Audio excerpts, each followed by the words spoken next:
हज़रत इब्राहीम की कुर्बानी भी कुरान ने बयान की। बात कहाँ से शुरू हुई? जनाब इब्राहीम ने दुआ मांगी, रब्बी हबली मिनस सालिहीन, ऐ अल्लाह मुझे साले बेटा अता फरमा। औलाद की तलब सिर्फ माँ को नहीं होती, बाप को भी बड़ी होती है। ये अलग बात है, बच्चे सपोर्टर माँ के होते हैं, बाप को भी बड़ी तलब होती है। रब्बी हबली मिनस सालिहीन, अल्लाह मुझे साले औलाद अता फरमा। पहले दुआ मांगी। रब फरमाता है फबश्शरनाहु बिगुलामिन हलीम, हमने उन्हें अक्लमंद बेटे की खुशखबरी अता फरमाई। उन्होंने साले बेटा मांगा, अल्लाह ने हिलम वाला बेटा अता किया। बेटा मिल गया। फलम्मा बलगा माहु साया, फिर जब बेटा उनके साथ काम करने के काबिल हो गया। बंदा रात को थका मांदा घर आए ना, तो बेटा थोड़ा सा बड़ा हो जाए तो उसको चारपाई पे लेटा देख के अब्बा बड़ा राजी होता है। चले ज़्यादा शायरों ने शान अम्मा की लिखी हैं, इसमें शक कोई नहीं, उन्होंने नहीं अब्बा की तरफ तवज्जो दी, उनकी मर्जी है। तो ज़्यादा बातें अम्मा के हक में हुई, पर बाप और बेटे का प्यार, बेटे और बाप का प्यार, अगर ये आयतें कुरान पाक की कभी समझ में आ जाएं तो शायद इश्क की सारी दास्तानें ख़त्म हो जाएं। बेटा भी अपने बाप से बड़ा ही प्यार करता है, बाप भी अपने बेटे से बड़ा। ये दुआ हजरत इब्राहीम ने मांगी, या अल्लाह साले बेटा दे।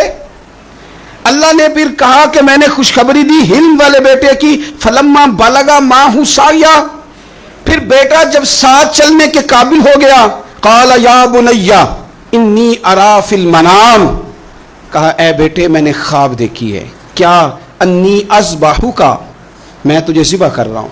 फंजुर माज़ा तरा, बेटे तेरी राय क्या है?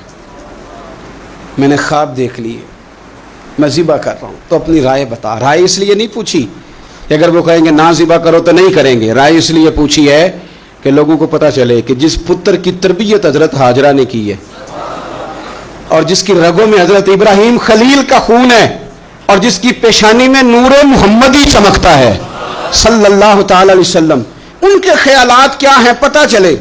और ये पूछा भी इसलिए ताकि लोगों को समझ आ जाए कि अगर हज़रत इब्राहीम ज़िबा करने को तैयार थे तो जनाब इस्माइल ज़िबा होने को तैयार। लोगों की समझ में बात आ जाए। फंजुर माज़ा तरा, तेरी क्या राय है? कुर्बान जाएं। ये भी अंदाज है बेटे का बाप के साथ।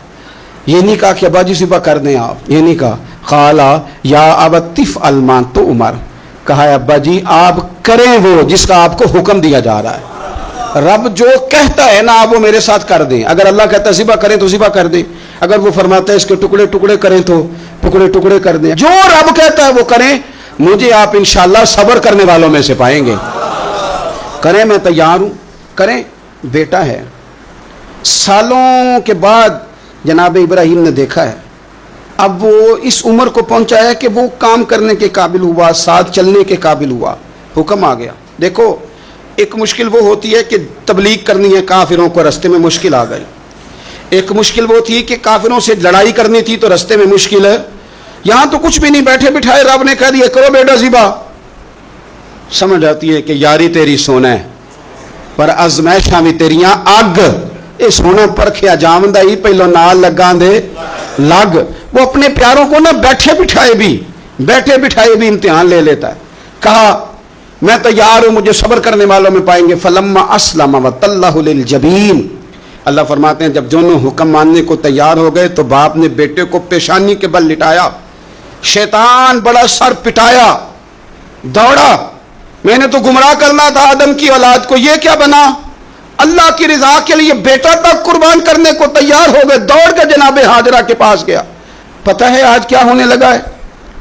पता है जनाब खलील कहाँ ले गए हैं जनाब इस्माइल को? कहने लगी सैर तफरी के लिए गए हैं, यही हैं। कहने लगी नहीं, वो तो ज़िबा कर देंगे। जनाब हाजरा कहने लगी कभी बाप ने भी बेटे ज़िबा किए? का उनका गुमान है कि रब का हुक्म आया है। फरमाने लगी तुम मरदूद शैतान है, अल्लाह के नबी का गुमान नहीं होता, रब के नबी को वही आया करती है। दौड़ जाए इधर से। अगर मेरे मालिक ने मेरी गोद का पाला मांगा है तो एक इस्माइल है, काश मेरी गोद में हजारों होते, मैं एक एक करके सारे अपने रब के नाम पे कुर्बान कर दे। दौड़ के आया जनाब इस्माइल अलैहिस्सलाम। पता है आपके वालिद कहाँ ले जा रहे हैं? फरमाया यहीं सैर के लिए। कहने लगे नहीं, उनको तो ख्वाब आई है, रब का हुक्म आया है, वो तो ज़िबा कर देंगे। तो फरमाया ठीक है, मेरे वालिद ज़िबा करेंगे तो मैं ज़िबा हो जाऊंगा। آپ نے میری بات کو سمجھنا ہے.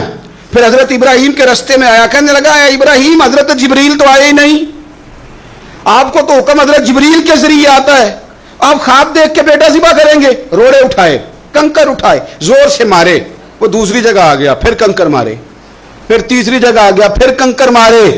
کیا دنیا میں یہ بھی انداز بھی ہے کہ روڑے مارے تو عبادت کا ثواب ملے؟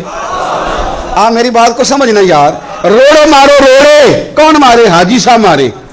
ایک دفعہ مارے, کہا نہیں 3 دفعہ مارو, 3 دن مارو, آؤ روڑے مارو. یا اللہ, روڑے مارنا بھی عبادت ہے؟ پتھر مارے, کنکر مارے, فرمایا مارو نا, تمہیں پتہ نہیں نا کہ وہ ذائقہ کتنا ہے جب میرے خلیل نے میری خاطر روڑے مارے تھے, میری خاطر روڑے مارنا بھی عبادت قرار دے دیا. صحابہ نے پوچھا یا رسول اللہ, یہ جو ہم کنکر مارتے ہیں جمرات کو, اس کا بھی ثواب ہے؟ فرمایا یہ تو تمہیں میزان عمل میں قیامت کے دن پتہ چلے گا نا اجر کتنا ہے, یہ تمہیں تب پتہ چلے گا. روڑے مارے حضرت ابراہیم خلیل نے. فلما اسلم وتلہ للجبین, دونوں تیار ہو گئے. باپ نے بیٹے کو پیشانی کے بل لٹایا. مفسرین کہتے ہیں خود کہا تھا جناب اسماعیل نے, ابا جی سیدھا لٹا کے ذبح نہ کرنا, ہو سکتا ہے چہرہ دیکھیں تو آپ سے چھری نہ چلائی جا سکے. آنکھوں پہ پٹی باندھ لو, مجھے الٹا کر کے لٹا لو, اور میرے ہاتھ پیر باندھ لو. بیٹے وہ کیوں؟ کہا آپ والدی نہیں, پیغمبر بھی ہے, پیغمبر بھی جد الانبیاء ابو الانبیاء ابراہیم خلیل. ایسا نہ ہو کہ میں موت آتے وقت تڑپوں تو کچھ خون اڑے, تو میں اللہ کے نبی کی بے ادبی نہیں کرنا چاہتا, مجھے ذرا باندھ لے. باپ نے بیٹے کو باندھا, چھری پکڑ لی اور گردن پہ چلائی. فلما اسلم وتلہ للجبین. آپ کبھی مزہ تو لے ان آیتوں کا. دونوں تیار ہو گئے. باپ نے بیٹے کو گردن کے بل لٹا لیا. ونادیناہ ان یا ابراہیم. رب فرماتے ہیں ہم نے آواز دی اے ابراہیم. آپ کبھی دیکھیں کوئی بندہ کام کر رہا ہو تو پیچھے سے کوئی دیکھنے والا آواز, او ٹھہرنا ٹھہرنا ٹھہرنا, ذرا مزہ لے. ونادیناہ ان یا ابراہیم. اللہ فرماتے ہیں ہم نے آواز دی اے ابراہیم. قد صدقت الرؤیا. آپ نے تو خواب سچ کر دکھایا ہے اے ابراہیم, آپ نے تو خواب سچ کر دکھایا. انا کذالک نجزی المحسنین.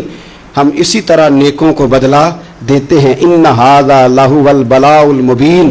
بے شک یہ بڑی آزمائش تھی, بے شک یہ کھلی آزمائش تھی. میں نے کہا تھا قرآن کی آیتوں کا بھی مزہ لیا کرے.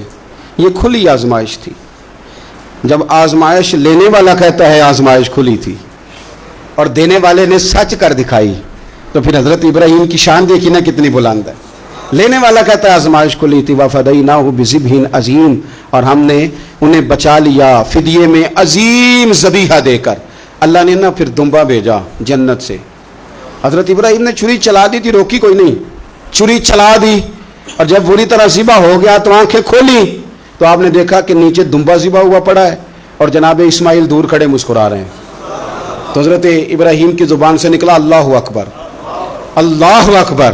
آپ کی بات سن کے جناب اسماعیل بھی پکارے اللہ اکبر, اللہ اکبر. یہ لفظ سنے تو حضرت جبریل بولے, کہنے لگے لا الہ الا اللہ واللہ اکبر. جب انہوں نے یہ کہا تو حضرت سیدنا ابراہیم پھر بولے, کہنے لگے اللہ اکبر وللہ الحمد. اللہ کو یہ لفظ بھی بڑے پیارے آئے. فرمایا پڑھو نا 9 ذی الحج کی فجر سے لے کر 13 تک پڑھو نا ذرا سارے, اللہ اکبر, اللہ اکبر, لا الہ الا اللہ واللہ اکبر, اللہ اکبر وللہ الحمد. فرمایا یہ پڑھتے رہو. انہوں نے پڑھے تھے مل کے تو مجھے بڑے پیارے لگے. فرمایا ہم نے انہیں بچا لیا ایک فدیہ, عظیم فدیہ دے کے. وترکنا علیہ فی الآخرین. اور ہم نے ان کے ذکر کو چھوڑا ہے آنے والوں کے لیے. کیا لفظ ہے قرآن کے, قربان ہونے کو دل کرتا ہے. یہ بات بیان کر کے پتہ کیا فرمایا؟ رب نے فرمایا, رب نے فرمایا, خدا خود میر مجلس بود, رب کریم نے فرمایا. کیا فرمایا؟ فرمایا سلام علی ابراہیم. قربان جائیں, سلام علی ابراہیم. کیا بات کہاں ختم ہو رہی ہے, کہاں پہنچ رہی, کیا انداز؟ سلام علی ابراہیم, سلام علی ابراہیم. فرمایا سلام ہو ابراہیم پر, سلام ہو ابراہیم پر, سلام ہو. حضور فرمانے لگے غلاموں یاد رکھنا قربانی حضرت ابراہیم کا طریقہ ہے.